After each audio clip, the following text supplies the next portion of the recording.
를 구하는 자막이 고지됐습니다. 또한 방송에서 하차한 연예인들의 후임자를 찾느라 연예계는 총 비상사태입니다. 예능 MC라는 것이 일단 좀 장기간에 걸쳐서 그 분야에서 활동을 하셔야 안정적으로 좀 진행이 가능하고 프로그램을 이끌어 나가실 수 있는데 이분들을 대체할 만한 대체제를 찾기는 확실히 어려울 것으로 보여집니다.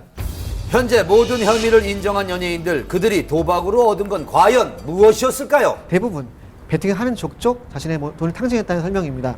게다가요, 연예인들은 본인의 돈만 가지고 하는 것이 아니고 타인에게 돈을 빌려서 꾸어서 도박을 참여했다는 정황이 드러났다고 합니다.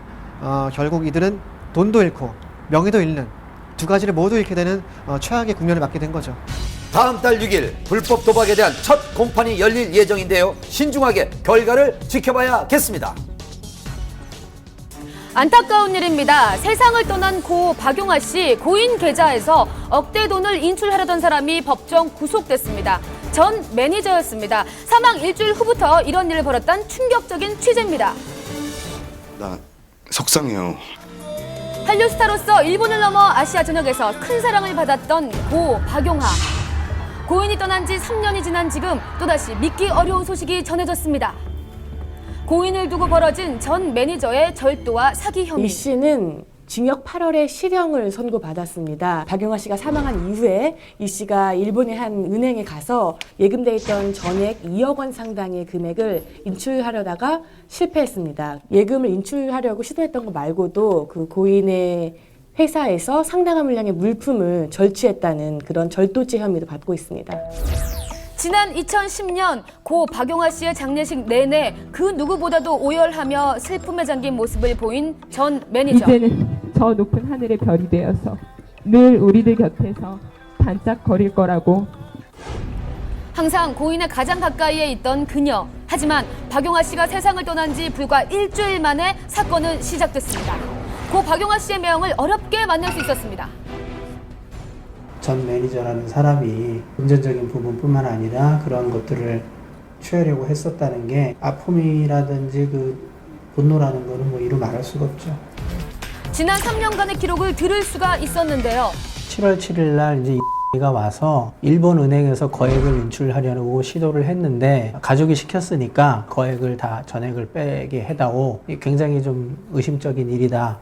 한국에 있는 가족들한테 연락을 해봐라 해서 저희가 알게 됐죠. 실제로 이가 7월 7일 날 400만 원 정도, 한국 돈으로 한 5천만 원이 넘는 돈을 인출을 했어요.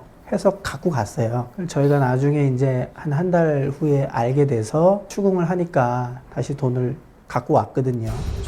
일주일 후 또 다른 혐의가 포착됐습니다. 절도한 거는 용화에 대한 유품들, 값어치를 사실 매입이 어려운 부분들이고요. 한 2,600만 원 정도.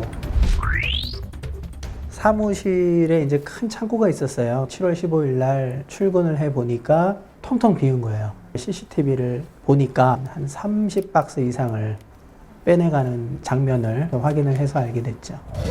지난 15일 전 매니저에 대한 결심 공판이 열렸습니다. 이른 시간부터 유족은 물론 멀리 일본 팬들까지 공판을 지켜보기 위해 자리를 함께 했는데요. 전 매니저의 주장은 예금은 빼돌리려 한 게 아니라 매니저로서 쓸 수 있는 권한이 있다고 생각했고 사진첩이나 앨범은 유품을 정리하면서 그간의 정을 생각해서 소장하고 싶었습니다. 이 씨가 도주 우려가 있다는 점에서 법정 구속시켰는데요. 구속되기에 앞서서 이 씨는 이 같은 상황을 인정할 수 없다고 짧게 심경을 밝혔습니다. 그런데 3일 후 판결에 불복하고 항소했다는 보도가 이어졌습니다. 항소장 제출돼 있는 상황인가요? 예, 변호사님이 11월 18일자 내셨네요. 아직 기록이 넘어온 상태는 아니고요. 기록이 넘어오지 않았다는 게 아직 항소심 일정이... 아직은 안 잡혔죠. 사과는 있었나요? 사과는 아직까지 전혀 들어본 적이 없습니다.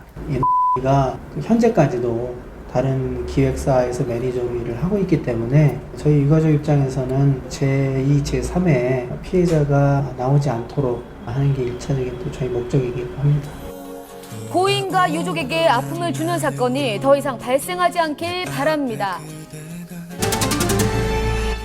네, 브라질에서 체험 프로그램을 촬영하던 도중 경찰이 들이닥쳐 총으로 위협했던 사건. 한밤이 수소문 끝에 브라질에서 방송된 보도 프로그램을 입수. 그 당시 살벌했던 현장을 생생히 취재했습니다. 지난 15일 한국방송사 제작진과 출연진에게 브라질 경찰이 총구를 겨눈 충격적인 장면이 보도가 됐습니다. 체포 후에